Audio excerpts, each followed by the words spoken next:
கலியின் முடிவில் வருவான் கல்கி அவதாரமாய் உலகில் தர்மம் நிலைக்க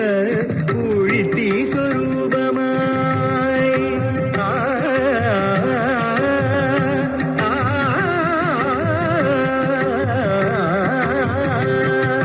கலியின் முடிவில் வருவான் கல்கி அவதாரமாய் உலகில் தர்மம் நிலைக்க ஊழித்தீ சொரூபமாய் தீயதைத்தான் தீர்ப்பதற்கு தீனிகர்த்த கோபமாய் ஹிருதயுகத்தை நிறுவ